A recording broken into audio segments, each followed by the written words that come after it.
In my senior year of high school, I helped organize a blood drive in my school's gymnasium. Yeah.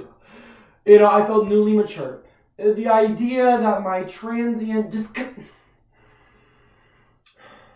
You missed the vein. Discomfort could potentially help save a life inspired me, and I was going to continue to making blood donation a habit. Years later, I'm a physician who sees these blood products being put to work every single day, from adults with sickle cell anemia to children with leukemia. And when there's no time for matching blood types, it's O-negative blood like mine, pumped into these patients' veins. Thank you for coming. It means the world that we're able to honor the victims tonight.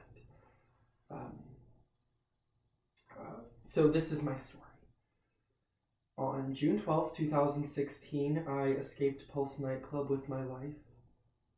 And the memories of that night are still vivid. The tangy smell of gun smoke and blood and the sound of an artillery rifle.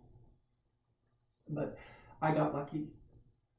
There was an open door and I took my chance and I ran. But my best friends, Drew and Juan,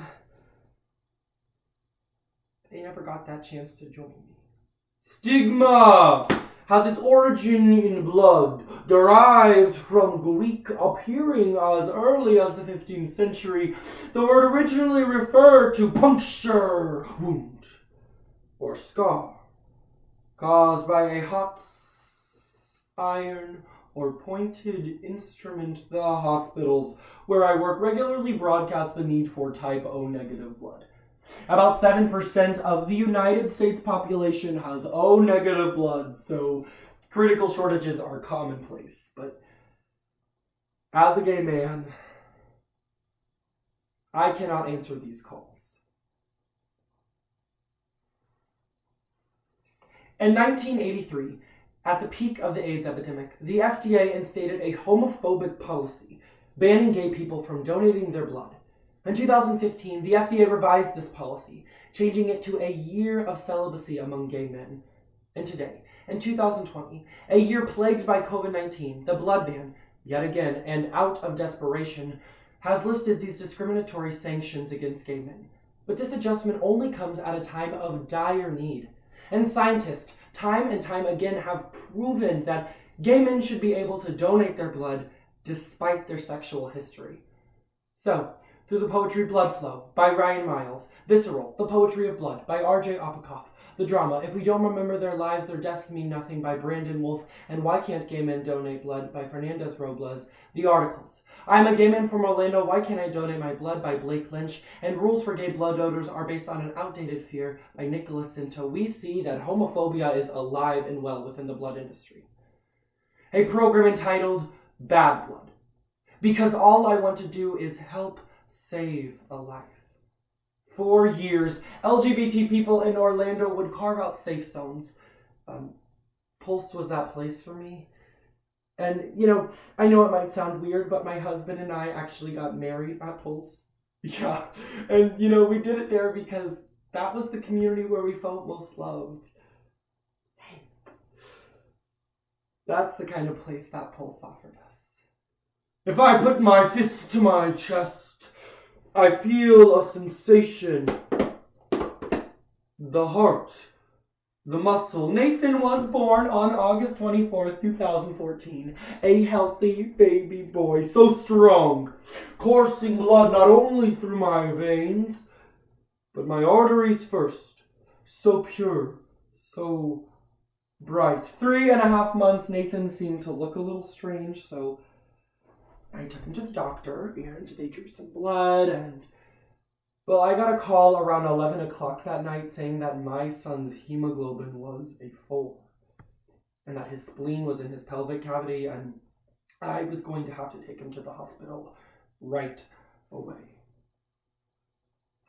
Stigmata, the plural form, finally begins the thoughts of blood and wounds are revised in our minds. While it took several centuries for the notions of blood and disgrace to be united in one word, stigma, the two have been long intertwined. We went from on top of the world celebrating love to the greatest threat imaginable. Mass violence in the only space we felt comfortable. After the shooting, my husband and I, we lined up to go donate, our blood, because we felt like it was our duty. Our friends had lost their lives because we were gay. We were unable to. Unfortunately, these guidelines are derived from a legacy of fear rather than scientific fact. In the early days of the AIDS epidemic, HIV and AIDS couldn't be detected in the blood until 12 weeks after the infection. But today's blood screening technology can detect the HIV within 9 days. Nathan received 3 blood transfusions back to back. It slowly spread out to weekly, and then to bi-weekly, and my little Nathan just received his 61st blood transfusion, and he can go anywhere between 5 to 6 weeks without having to receive another. Under the current system, however, a straight man with active chlamydia or herpes is actually encouraged to donate their blood. This double standard makes no sense unless its fundamental goal is discrimination, not safety. Beyond Blood has a vector of inequality 3 years after Pulse, and that call is stronger than ever. Transgender Americans are under assault.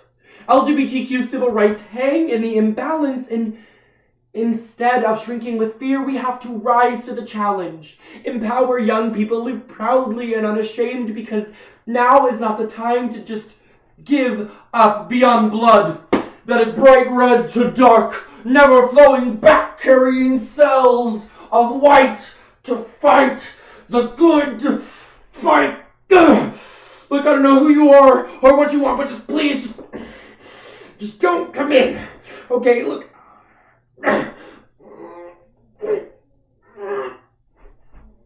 You may cut me deeply.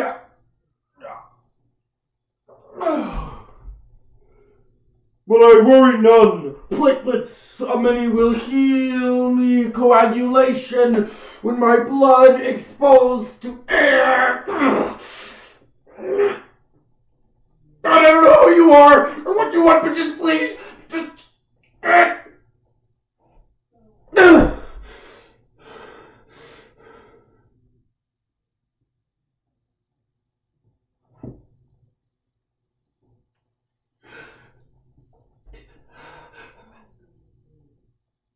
okay, just don't shoot. Please. Please, because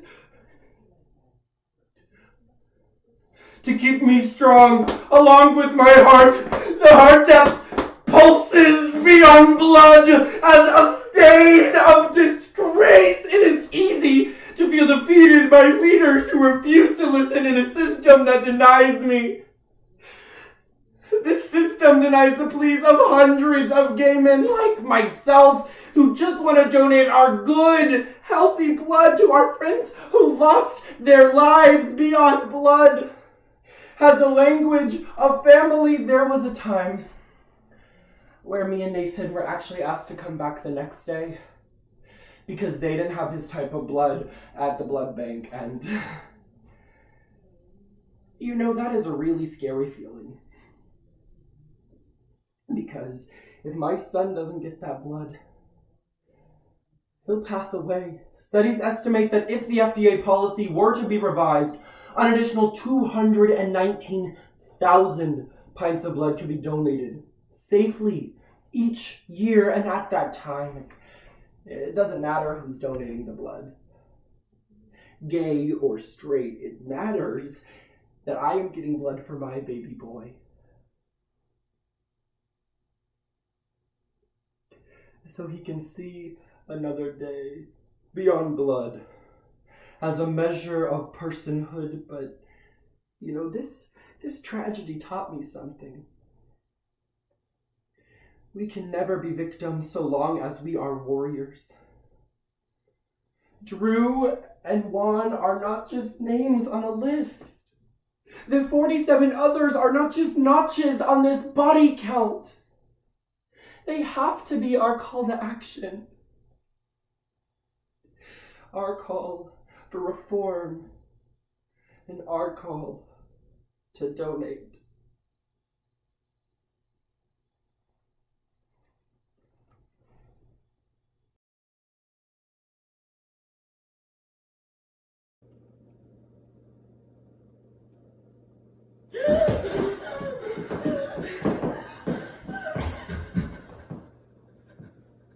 I can't believe that just happened.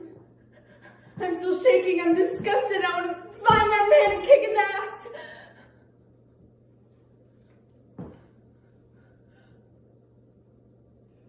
Ezra.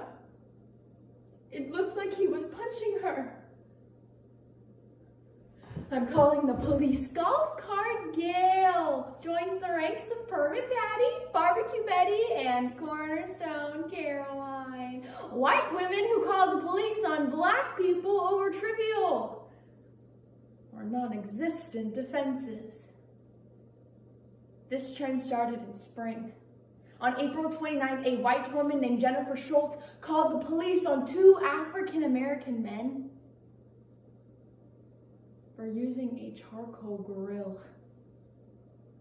in an area of a park in Oakland, Florida. Remember, the eye of the hurricane is the least destructive part. Sometimes your lit match dropped into a boiling ocean, you scream at the television shadow box. Mushroom clouds, your hand-to-hand hatred, outclassed, outdated, you post-apocalyptic litter bug. You venomous spider in a burning basement, you whose hatred is so vast, so empty. All teeth, no mouth, just that white rattle.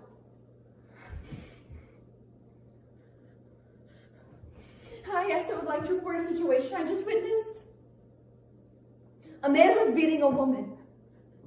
Yes, I'm sure he was beating her. He took off and ran on the street. He was wearing a hooded sweatshirt, and his pants were dipped down low, below his waist. If you hurry, you can still catch him. He was young, black.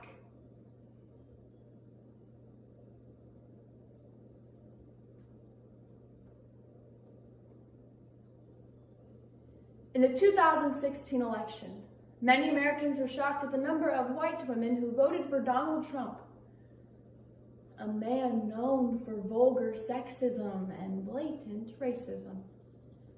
Dr. Elizabeth McCrae, a history professor at Western Carolina University, contends that this should not have been a surprise. From false rape accusations targeting black men to absurd, unnecessary phone calls to police, white women have always played an essential role in the transmission of white supremacist ideas in American culture. Simply put, white women are racism's constant gardeners. So through the poetry, Explaining White Supremacy to a White Supremacist by Guante, the drama Night Vision by Dominique Merceau, the prose The Help by Catherine Sock, and articles from the New York Times, McSweeney's, and History.com. We deconstruct white women's role in perpetuating racism. As a white woman, I am here to fight against racial inequality, not just be a bystander. Not a program. A history lesson. Because white women have never been passive with their racism, they've always been active. With a smile. Oh, Hilly, I wish you used the guest bathroom. The guest bathroom's where the help goes.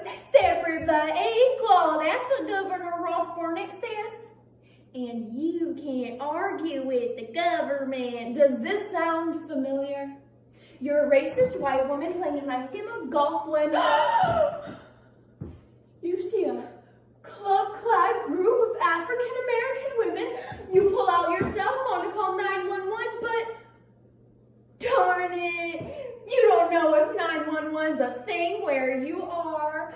Well, luckily, it's an international plan. All you have to do is dial 225 to be connected to local authorities anywhere in the world. Warning. Responding officers may not tolerate your bullshit. What? Yes, I'm sure. My memory is... Ezra, I'm sure. Yes, I'm still here. Just give me a second. Ezra, what are you even talking about? Yes, I'm sure. We screamed and he ran on foot. The girl, she ran too, into a hole. Okay, thank you. No. Anonymous.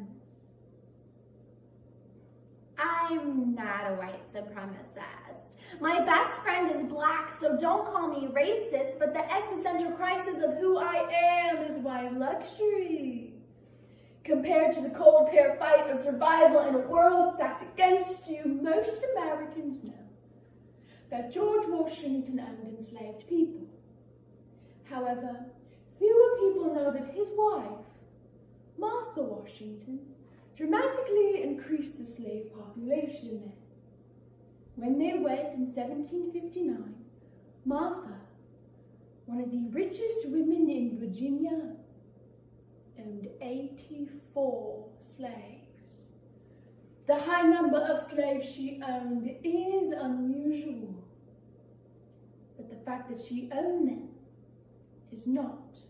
Remember, white supremacy is not the shark, it is the water. It is how we talk about racism as white hoods and Confederate flags, knowing that you own them and we don't. The system, we tread water, you chum in a bucket. How many skinheads do you think are in a room when they set laws or decide curriculum for public schools? I remember thinking he looked like the devil.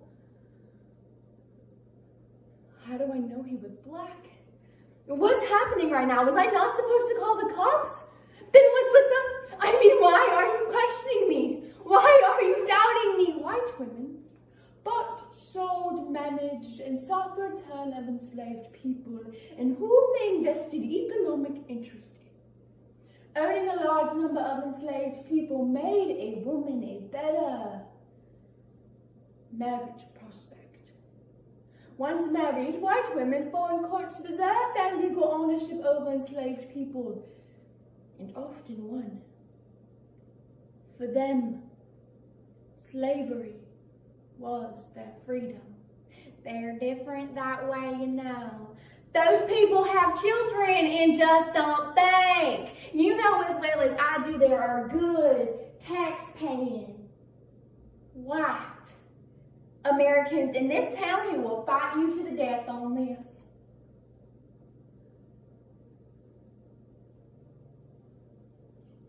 You want them swimming in our pools? One of the most famous instances of a threatened white woman leading to a black person's death is Carolyn Bryant.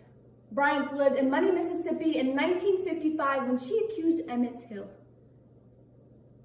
a 14-year-old boy, for grabbing her waist. Later that evening, her husband and brother-in-law took him from his home, lynched him, and threw him in the Tallahatchie River. Remember, sharks kill about one person each year. Thousands drown, so when there's a new hashtag each week, when the police create more black stars in America, how long do we keep pointing out the bad apples? Knowing that the orchard was built on a mass grave,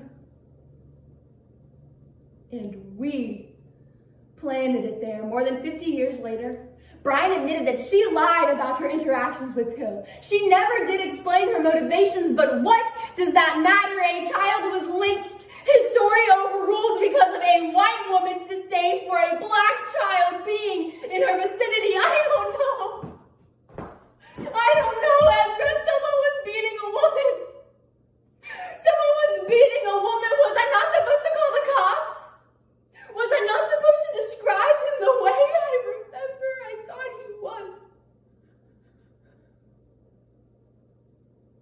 dressed, the way he acted, I know how white supremacy is upheld. Whether through our actions or our inactions, just say nothing. Convince yourself that silence is the only song. This music underwater melody. When every one of our cities breaks into song, will we hear it? Will we choose to listen, or will we continue treading water, watching for that great white shark, not realizing we're the ones drowning?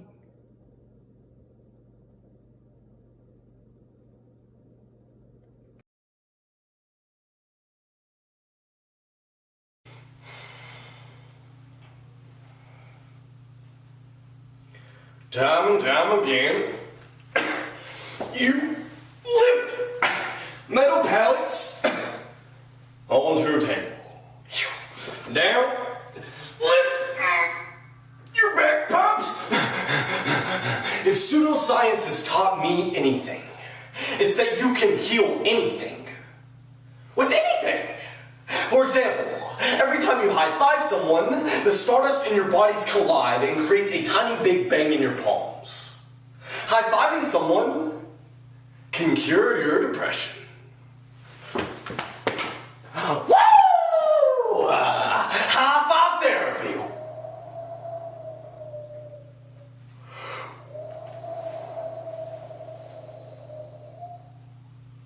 Do you hear that?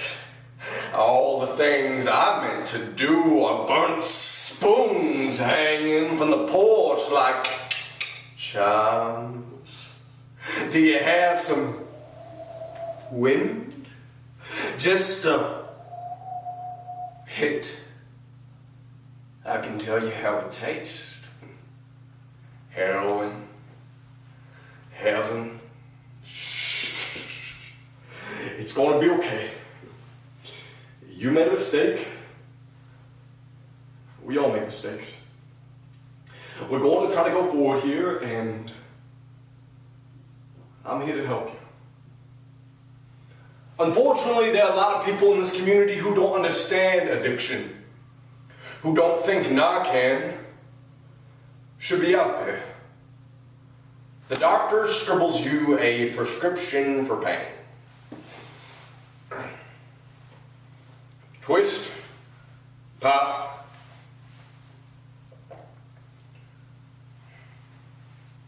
swallow.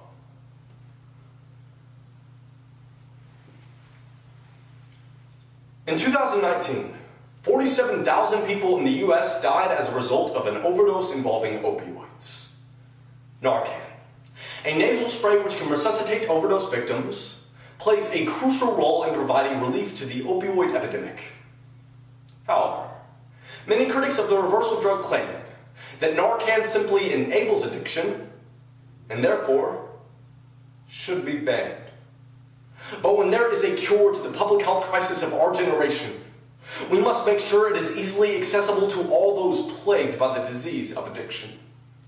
So, to the poems, I Know Your Kind by William Brewer, Pseudoscience and Morpheus Weaponized by R.J. Walker, Prescription for Addiction by Elijah Thomas, The Prose, The Strength of a Promise by Joyce Chipperfield, and articles from CNN, Timeline, and the Huffington Post.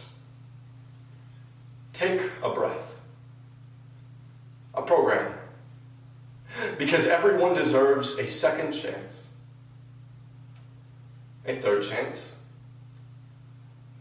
Even a fourth. To live. 9 out of 10 pseudo-historians acknowledge that humans have been trading pain with hugs since God invented arms. Studies have shown that the closer my heart is to yours, the quieter they have to speak, the less they ache, the less they hurt, and at this distance, they can whisper. I tell you what they're saying, but it's a secret. You'll know it when you hear it. hydrocodone, acetaminophen. Oh, damn, okay, hydrocodone acid. They're big enough for a bowl. At dinner,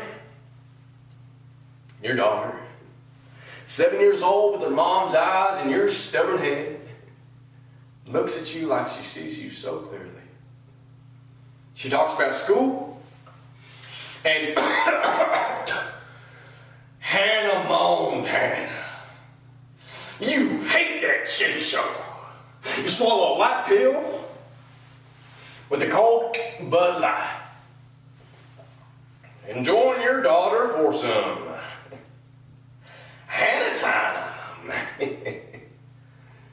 You notice your back pain is gone. They chained me in bottles, carrying me around like the flag of a conquered country, their miracle cure. Shouting, look, we no longer have to hurt. They say we're enablers. Somebody who has a heart attack, are we enabling them by giving them CPR? Oh, but their cholesterol's too high. We shouldn't have saved his life. One overdose is too many. It's unacceptable. It's destroying a whole generation. The people, I don't know why they do it. Down, lift, slide. At work, your friend tells you that you don't need a doctor to fill a prescription. Down, lift, slide. When he tells you about heroin, your body stops and you start to feel hungry. You realize that this is what addiction feels like. And you think of your daughter and the promises you made to defy your genetics. A lot of my peers said, you didn't stick that needle in their arm. Why should you pull it out? But then some of those same people started changing their minds because they had a family member die. It's a lifesaver. Like having a fire extinguisher. Hopefully you won't need it, but it's important to have Narcan on hand. Just in case. Remember? Someone found me in a coffee shop bathroom after I'd overdone it and carried me like a feed sack to the curb. As they brought me back, they said the poppies on my arm, bruised red petals, your daughter and wife are asleep. You do exactly as the gentleman said. The correct heat of the spoon, the vacuum sealed syringe. When the needle breaks skin, the black tar ignites in your veins. Your blood burns like wildfire. Everything around you engulfed in smoke. Then you see something small. A face.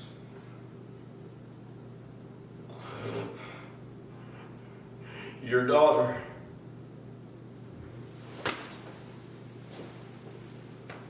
Dad?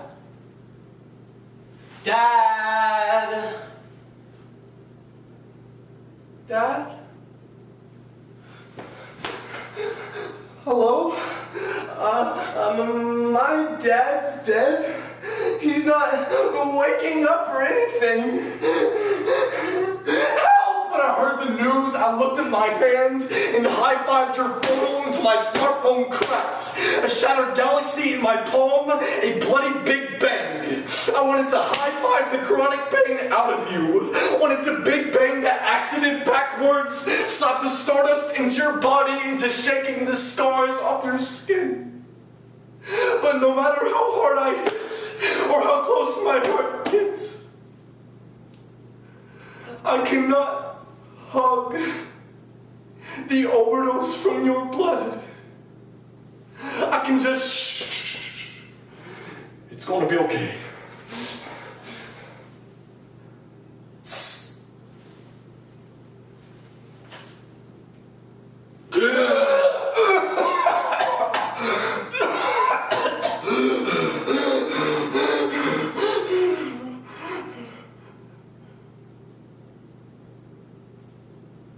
Baby, I'm so sorry.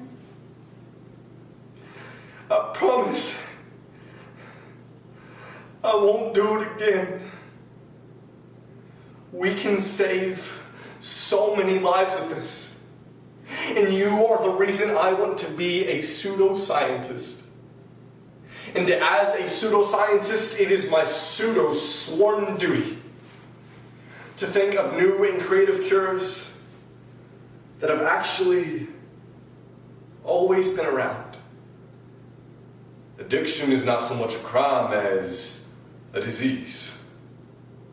I don't have any reservations helping sick people at all. Everyone deserves to be saved.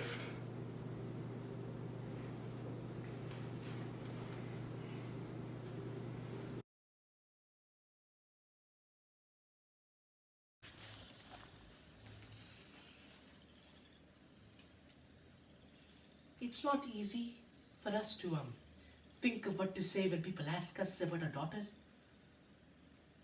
We have to, make up stories to tell them. We are charred vessels, a ship burning at sea, surrounded by the very same thing that could save it. I already had one son, so of course I prayed for my second child to be a daughter. But Shireen has been one long headache since the very beginning. Everything must be an argument. American teenagers.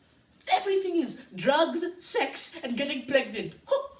Of course we were strict. We had to be. They both had to study hard, but it paid off. Both of them were valedictorians and went off to good colleges. Mom, my depression is a shapeshifter. One day it's as small as a firefly in the palm of a bear. The next, it's the bear. We are charged. So the first time I fell in love, I was in the first grade. And I was with this girl named Janice. I run up to her in the playground and say, Janice, I love you. You're the color of poop. Oh, but that's just Shireen. So this one time we were hanging out at Borders. So I was sitting at the table and Shireen has to use the restroom. So I moved the magazine off her journal and I'll never forget the page that I saw. It read 10 ways to die.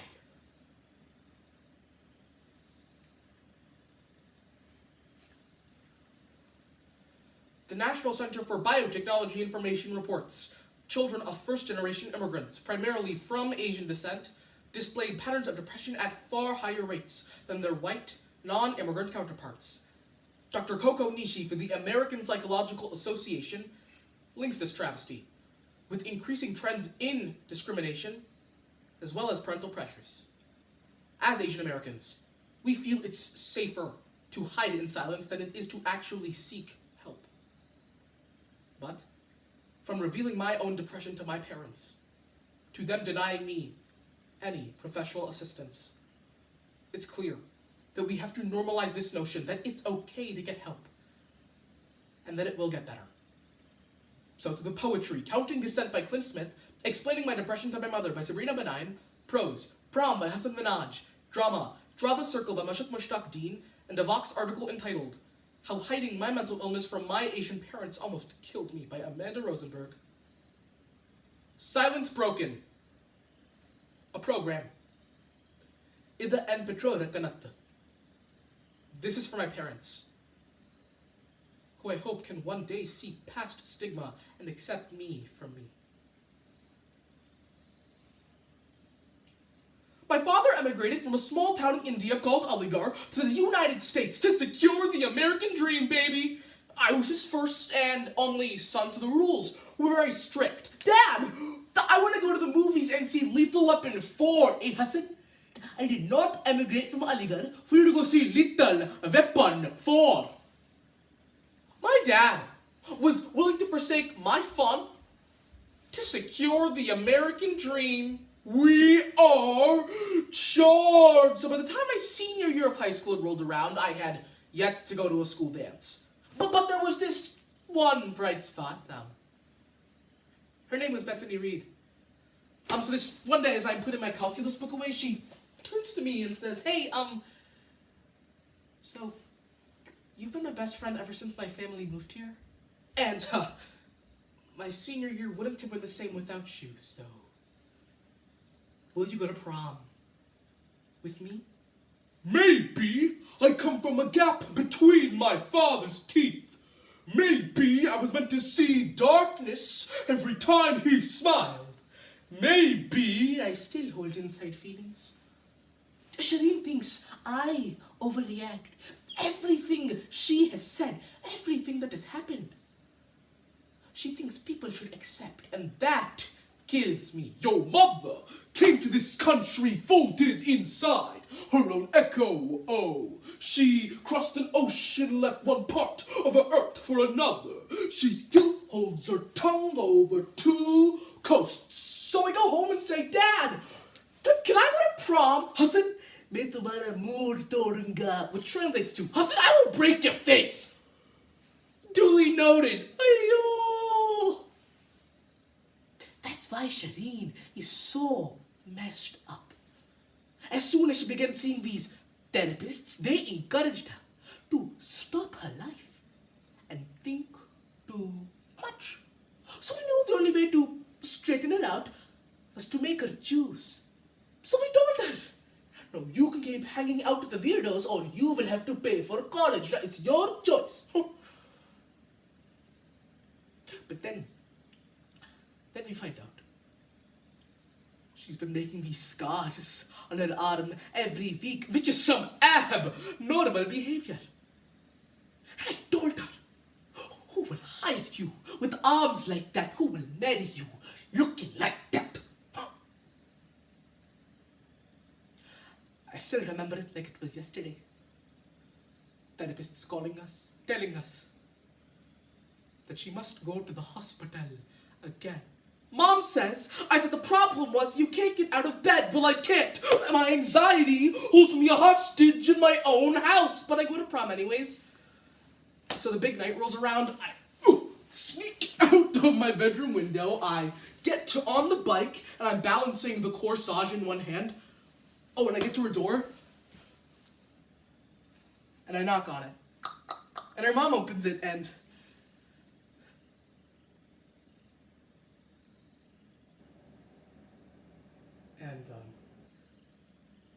over her shoulder, I see this dude, Eric Deller, putting a corsage on Bethany's wrist. Oh, sweetie, did Bethany not tell you?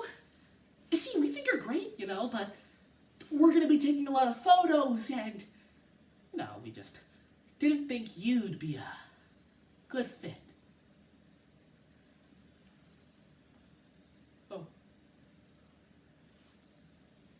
Good fit. I don't care. I don't care what people think, you know, I don't care if they don't accept me, I don't care if auntie, uncle want to talk shit behind my back, I don't care. Mom says happy is a decision, but Mom, my happy is a high fever that will never break. My happy is as hollow as a pinpricked egg. Mom says I'm so good at making something out of nothing and then flat out asks me if I'm afraid of dying. No, Mom. I'm afraid of living. My depression drags me back to my bed until my bones are the forgotten fossils of a skeleton-sunken city. My mouth, a boneyard of teeth broken from biting down on themselves. The hollow auditorium of my chest swoons with echoes of a heartbeat. So, Mom, I'm sorry. have asked for a child like me. So different in so many ways. I've not meant to hurt you. Yet my actions do. If we want to seek change, it has to come from everywhere, both big and small. In 2017, a new bill was introduced to reduce the mental health stigma in the Asian American community through outreach and education. However, those of us living with mental illnesses can make the most impact. By continuing to share our own stories, we can give those the courage to come out of hiding. But I am just a tourist here. So many places I do not know. Mom says, I don't really understand why you're depressed. Can't you see, Mom? Neither can I.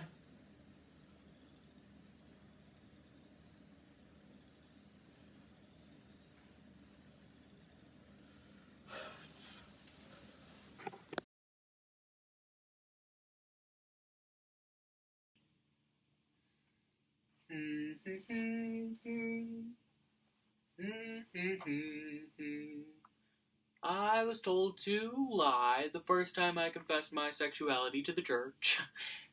I disclosed that I was gay my first week in seminary, and this came after encouragement to all of us first years to find a priest on staff we could confide in if we were in fact, struggling with same-sex attraction. So when my priest instructed me on how to respond to the upcoming psychosexual photo evaluations all new seminarians were required to take, I wasn't sure if he was just giving me the correct answers to make things easy on me, or because he didn't trust me, a 19-year-old gay seminarian. Which would make for a better picture? A group of religious leaders serving the poor, or celebrating discrimination? When gay marriage first began gaining traction around this country, I fully expected some pushback. After all, change is hard. But what I didn't expect came when I saw a photo published on Indianapolis Monthly's website. The photo was of Indiana Governor Mike Pence surrounded by religious leaders after signing the anti-gay bill on March 26th. Religious leaders? What if I told you God is gay? Do you still think belligerent Bible belters would holler hate speech to the hilltops in his name? Or do you think they would reread the scriptures? They say they swear and survive by. See, I've been reading the Bible again lately, and I think I've taken a leaf from their holy book, picking passages for my purpose, which is, in short, to let you know it's very possible that, God is gay. What I believe about homosexuals is straight from the Word of God. They are worthy of death.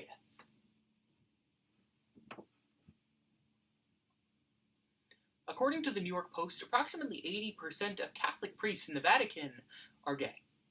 Unfortunately, religion and homosexuality have a history of conflict. The source of this conflict is the psychosexual photo evaluation all new seminarians are forced to take before they can become priests. During this examination, seminarians are shown charcoal drawings of two men interacting sexually. In order to pass this test, they must explain why each of the photos does not contain anything that can be classified as gay. By beginning to understand the negative effects of preaching against homosexuality throughout many religions, and the role homosexuality plays in religion, acceptance is not that complicated after all. And after feeling hated by the church that I grew up in only after coming out, explains exactly why we must begin to talk about this issue. Through articles from the New York Times, the Huffington Post, Medium, and the Washington Post, the drama Banished by Lauren Drain, and the poetry God is Gay by Elliot Darrow. Confession. A program. Because love is not a sin All my life I have loved Texas. The big skies, big steaks, and big attitudes. So I spend most of my time there, but Texas doesn't really love me back. Or at least its lawmakers sure are hell-bent on making it seem that way. You know, just last month the governor signed a bill allowing child welfare groups to refuse adoptions based on sincerely held religious beliefs. That means they could refuse gay men. Like me. Gregory Grayton was 17 years old when priests first organized the game. It was 1982 and he was on a retreat with his classmates. Leaders asked each boy to rank which he would rather be. Burned over 90% of his body. Paraplegic. Or gay. They're weak, they're spineless, and you know what? If the Bible says it, you need to say it too. You need to preach it. Each chose to be scorched or paralyzed.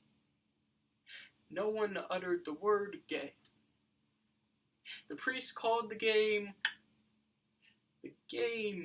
of life. You are going to be shown a lot of semi-naked men interacting physically with young boys. The rector of my seminary told me, leaning in like it was some sort of juicy family secret. The key is, when they ask you what you see, you have to say that everything looks perfectly normal. You've got to tell them, no, I don't see a gross old man trying to have sex with a teenage boy. Don't worry. You'll do fine. The message from my rector resonated loud and clear. Give the answers that make you look as squeaky clean and hetero as possible. The game of life. The lesson stuck. 7 years later, he climbed up into his seminary dorm window and dangled one leg over the edge.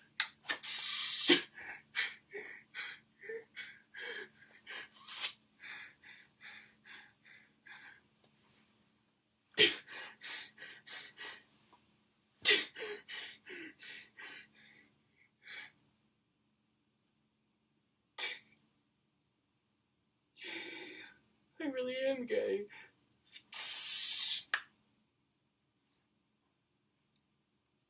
Father Grayton's now a priest near Milwaukee. Remembers telling himself this for the first time. It was a death sentence. For years, church leaders have driven gay congregants away in shame and insisted that homosexual tendencies are disordered. And yet, thousands of the church's priests are walking around like a bunch of Twinkies. Hey man, call the riot team. We got a bunch of them. The first image I was shown was a man sitting alone on his bed, depression etched into his face, eyes cast down at his groin. Give the answers that make you look as squeaky clean and hetero as possible.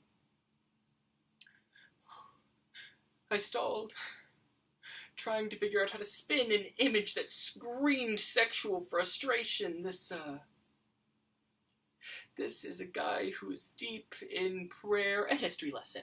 A faggot is a bundle of sticks, originally used as kindling for fires that engulfed gays when they were burned at the stake. People were firewood, but Moses came across wood on fire and saw God in it.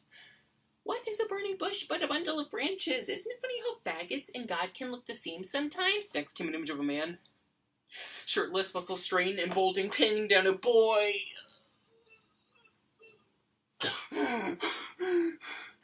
The image was terrifying. My rector's instructions to find everything perfectly normal seemed like a taunt now. This is what I have to do to serve the church. Fag priests. Was I really some kind of deviant if I saw anything bizarre in them?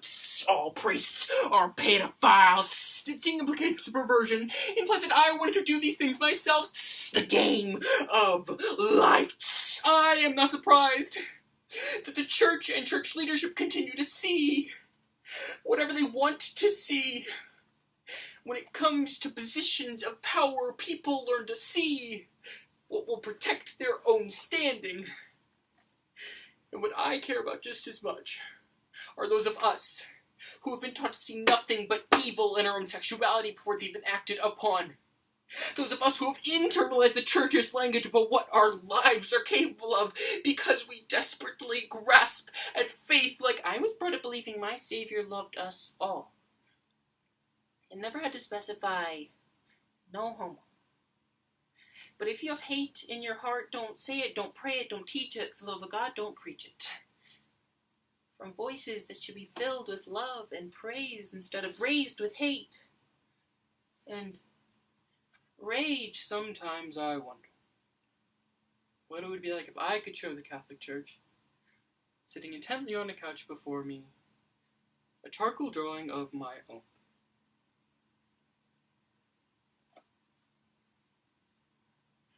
What do you see?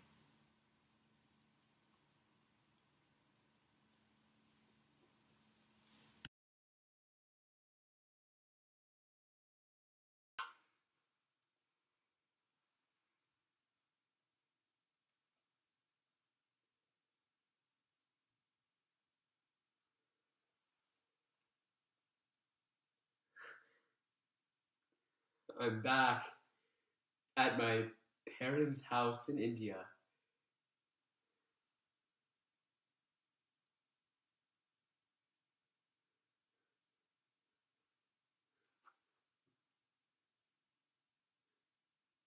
And the entire thing is a closet.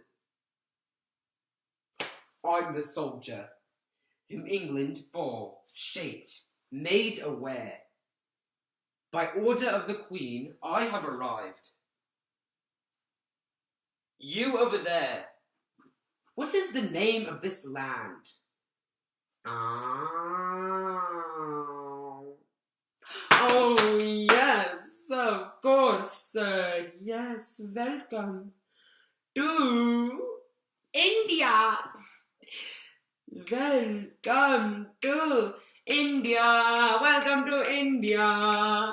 Land of the samosa and the monkey and whale. Homosexuality was illegal from 1857 until 2018 because of Section 377. I grew up in Calcutta, where I fell in love with and met my boyfriend. But my fears of Section 377 only intensified, to the point where I was certain that homophobia was an Indian creation, an immutable feature of our ancient civilization. But this simply is not true. Homophobia was a foreign import from British colonization.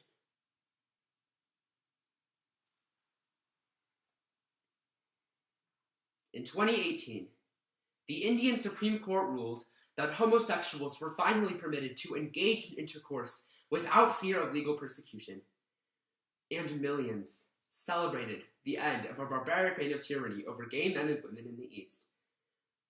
Unfortunately, what was largely lost in this celebratory rhetoric was the fact that homophobia was not an Indian concept. It was a European one, imported into India as another disastrous side effect of British colonization. The lack of examination into India's sexual history has left millions of LGBT Indians with the idea that homophobia is ingrained into their culture, when in reality it was an unnatural and foreign import, and one that can be changed. And so, through the poetry, Welcome to India by Vikram MC, Witch Hunt by Adati Warrior, Love Lessons in a Time of Settler Colonization by Tanya Winder, The Soldier by Robert Brooke, The Prose, The Strange Long Afterlife of an Inhumane Colonial Law by Siddharth Dube, the homophobic legacy of the British Empire could finally be overturned in India by Ibn Ahmed and articles from The Economist, The Advocate, scraps from The Loft, and The Washington Blade. A program. Because hatred is not inherent in my DNA. My name is Mitra, son of Aditi and gay deity, and I engaged in same-sex sex acts to start the new moon cycle. You see, before colonization, there was a diversity in the way that sexuality was understood. No, you don't understand. I am here from Great Britain. I am here to colonize you. Okay, Mr. Great Britain. Welcome to Great India. Welcome to India. Welcome to India. Back at my parents' house in India. And the entire thing is a closet. You know, I can't tell my mom about this boy that I know. So instead, I whisper into my pillow over and over again how my mom's casual homophobia is ripping holes in all of my sweaters. And I am always shivering. So thanks, Mom, for making me feel supernatural. For making me hate the way my tongue fits in my mouth. Because it is overwhelming to remember that I am still a mistake. Of the 146 countries where homosexuality was recently or still is illegal, it is no coincidence that over half were former British colonies. You know me, my boyfriend, and my community, we lived in fear. Before colonization, India had a ruler that would practice living as the opposite gender, including changing sexual partners. Bengali novels from the late 19th century included lesbian relationships before colonization. There was a diversity in the way that sexuality was understood. Before colonization. Before colonization. So, yes, Mr. Handsome Soldier Boy, yes. Welcome to India. A land where I love and thank my friends.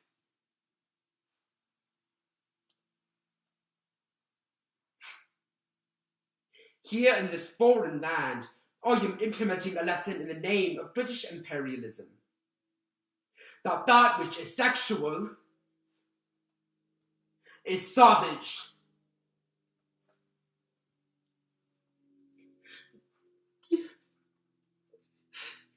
I'm sorry.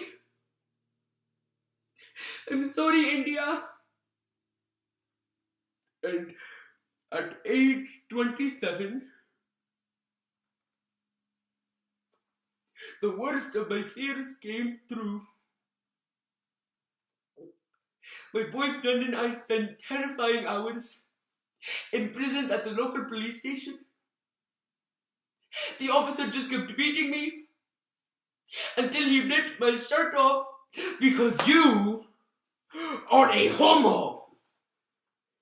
You have naked men dancing at your house, exposing themselves.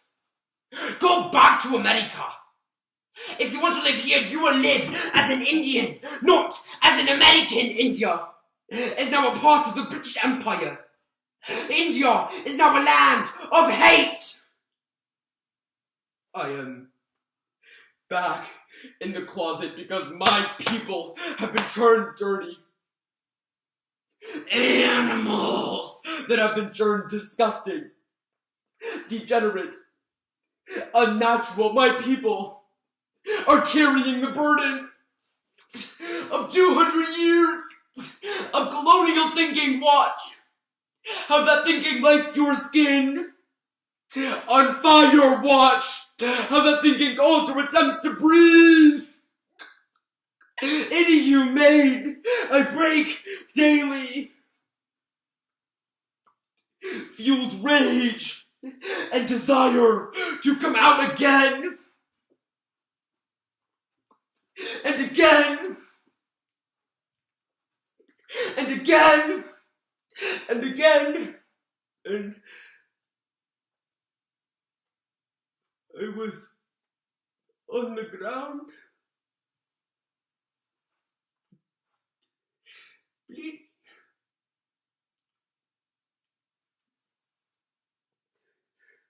But my people are magic. Know how to fold into their skin. Learn how little their humanity is worth, and yet still love so fiercely. The examination of India's sexual history is important. This is not just about hearkening back in time. It is also about looking forward. Homophobia is a legacy of the British Empire, which means it is not permanent.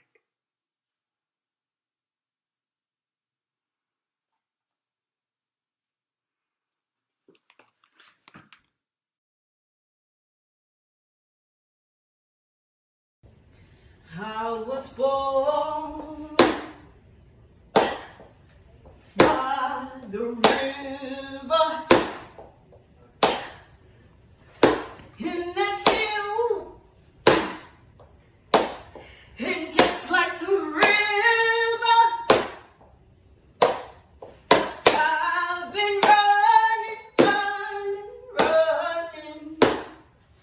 running.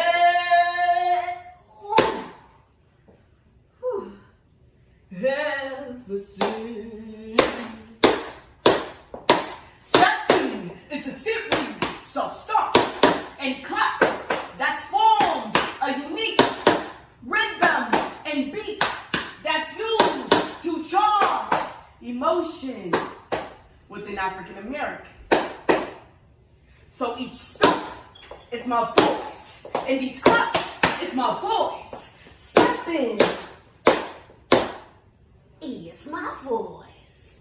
So in the past, slaves was told to use their stomps and claps as a means to express themselves, because they weren't allowed to be heard talking by their plantation owners. Now what means no, and anything else is different. So get back to work, you next slaves. You're wrong. I'm not racist.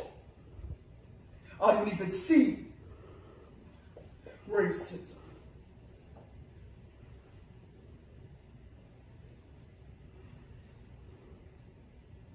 In today's society, the link between snap judgment and race has formed a necessary hatred in our lives.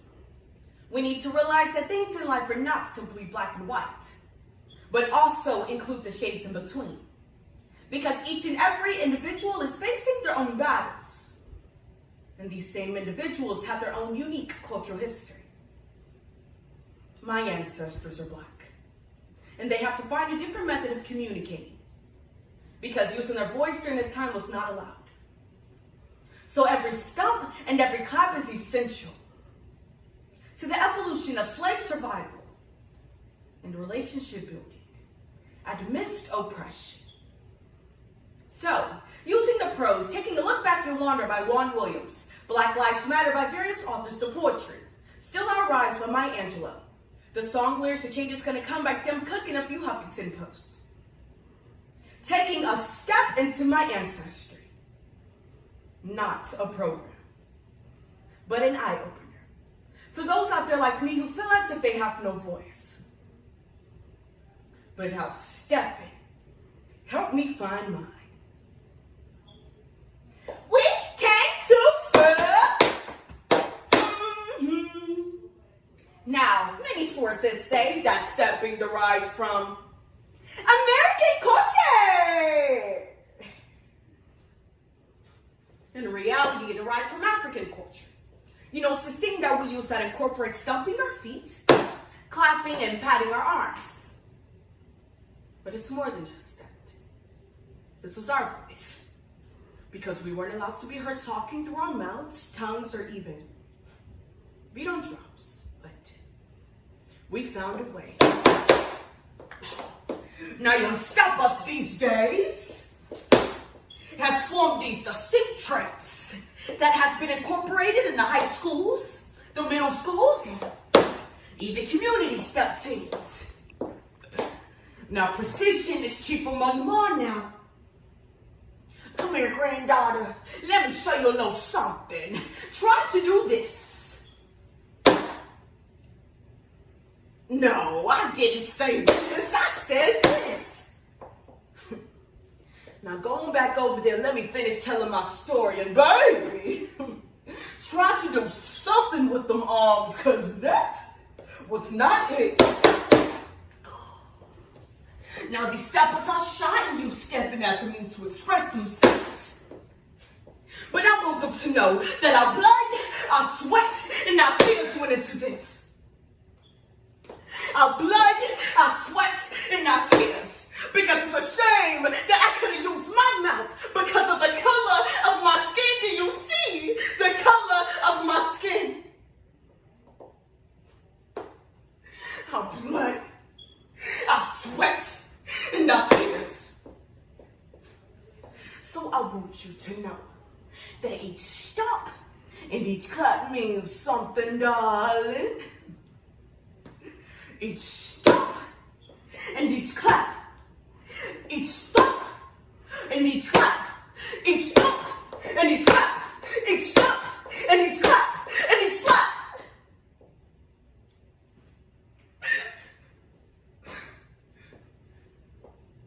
Across my face. And no one seemed to do anything about it. They just sat there and watched as my slave master buckled us up into the log and just whipped us for 3 days straight until he was unable to walk again. And everyone just sat there and watched. Now when the slaves are whipped, either in public or private, their hands are fastened by a rope with the intent of being thrown over a limb, a tree, or anything else that'll get them killed. And then the arms are stretched out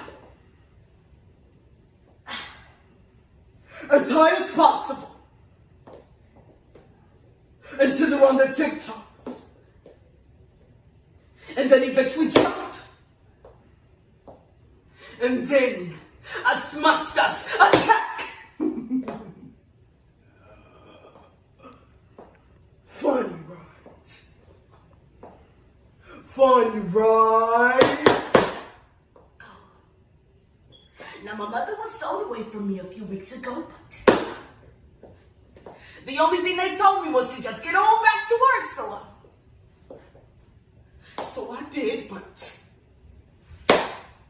it's not like I could speak out anyways. Because do you see the color of my skin? So, the only thing I could do was just start crying out for help.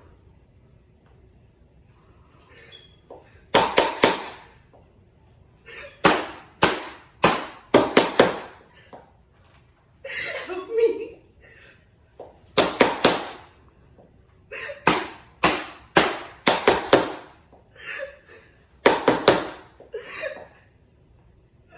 Please.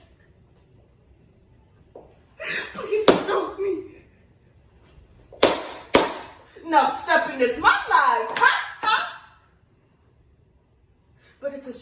took all of that just to get here today. It's a shame that it took stepping for me to find the voice that I have today.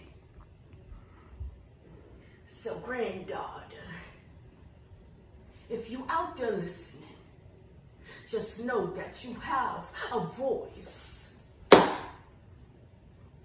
Stepping is your voice.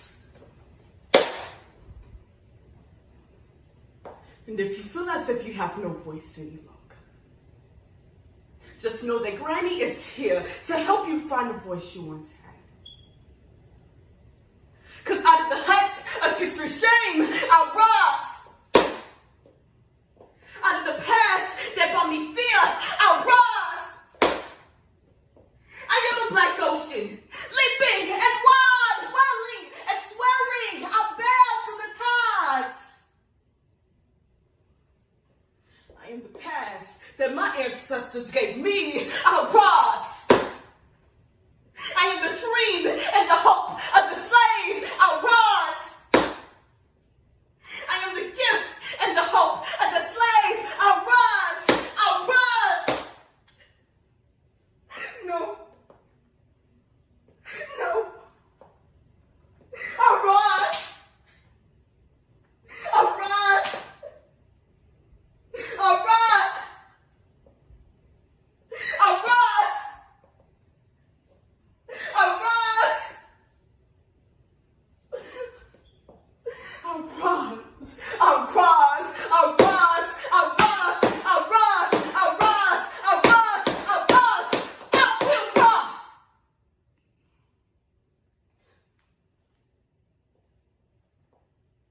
So that's my story. And each and every one of you have a story too. You just have to go out and get it. So when you look me in my face and tell me that my voice does not matter, the only thing I'm going to tell you is each cup is my voice, and each cup is my voice. Stepping is my voice, and you can find your voice too. 'Cause it's been a long time coming, but I know